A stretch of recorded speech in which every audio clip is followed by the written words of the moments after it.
Welcome guys, Brendan here from Backyard Gun Bros. Once again, back by myself here, and we have another quote-unquote unboxing from Royal Tiger Imports.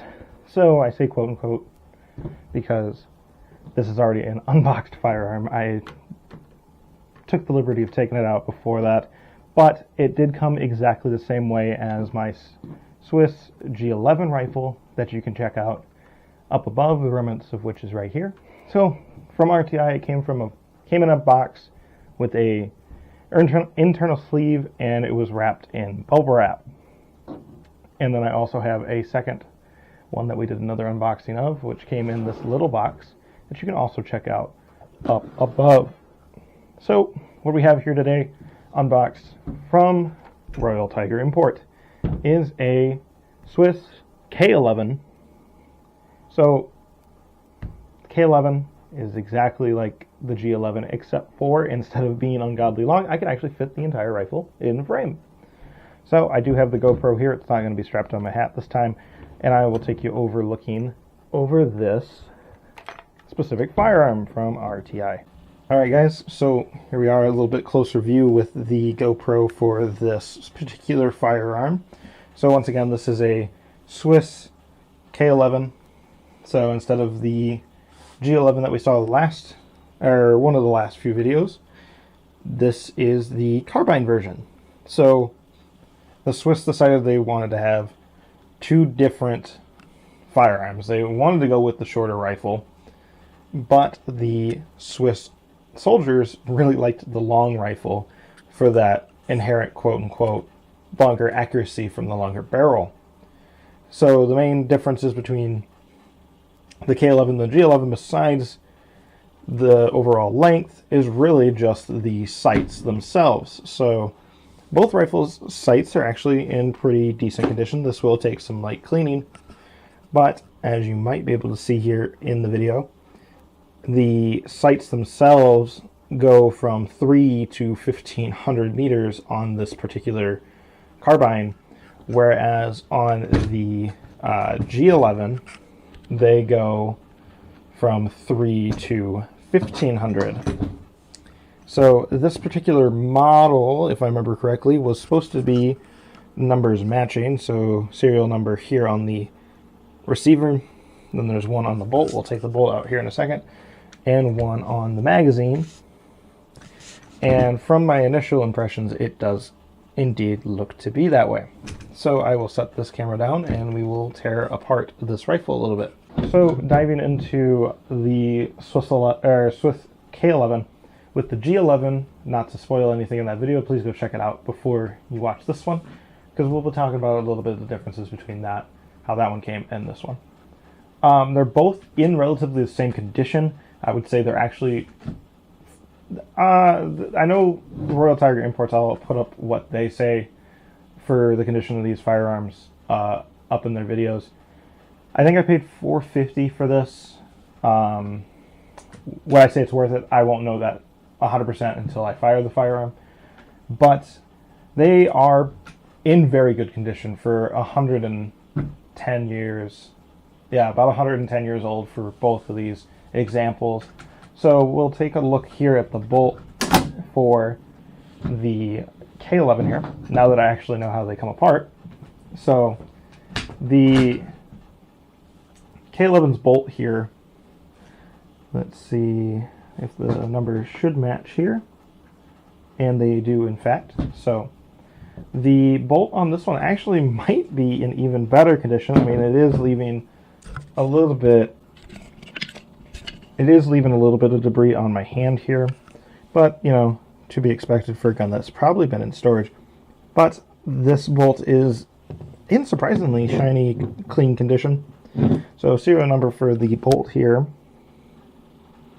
as you can see, is also actually matching for the serial number that was on the receiver that we showed here a second ago. And the internals of the receiver doesn't look terrible. It actually looks really good. So we will actually be able to take the magazine off on this one because I've already done it.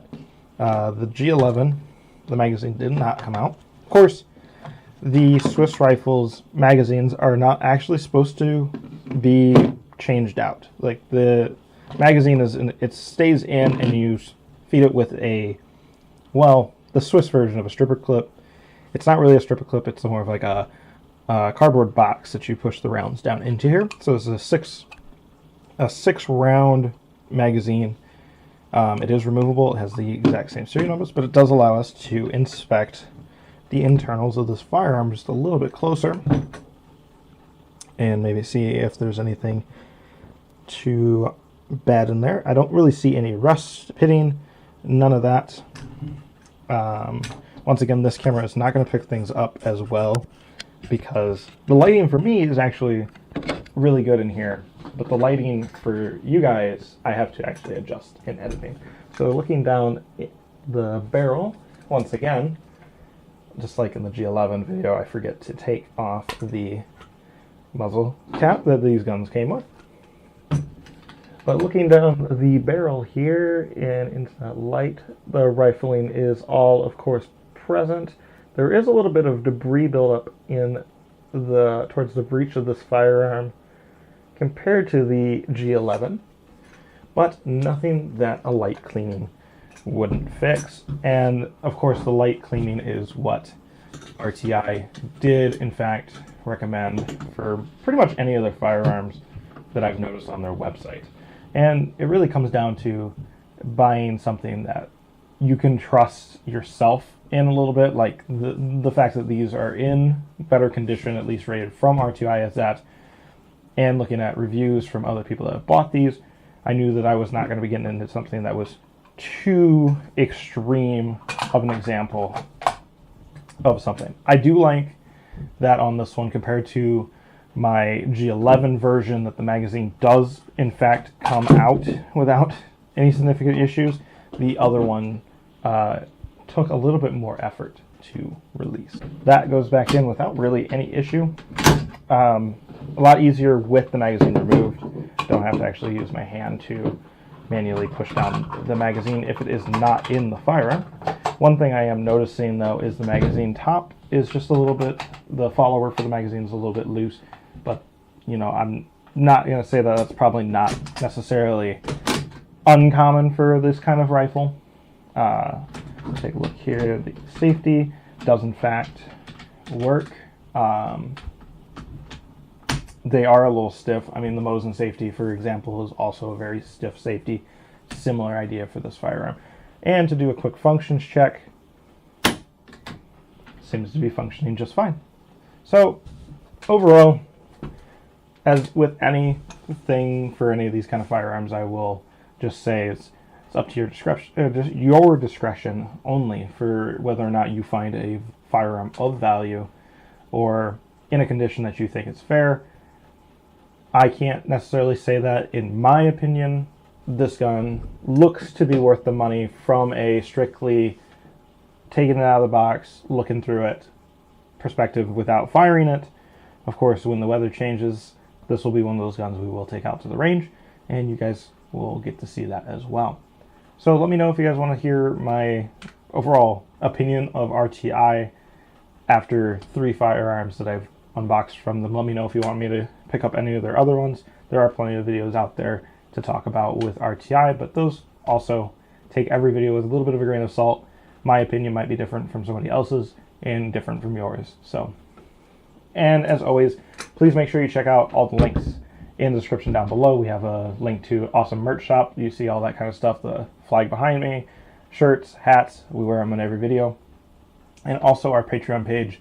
That's where you can support us with a monthly donation as little as $3 a month, which actually gives you ad-free videos instead of here on YouTube, where YouTube decides to run ads whenever they'd like.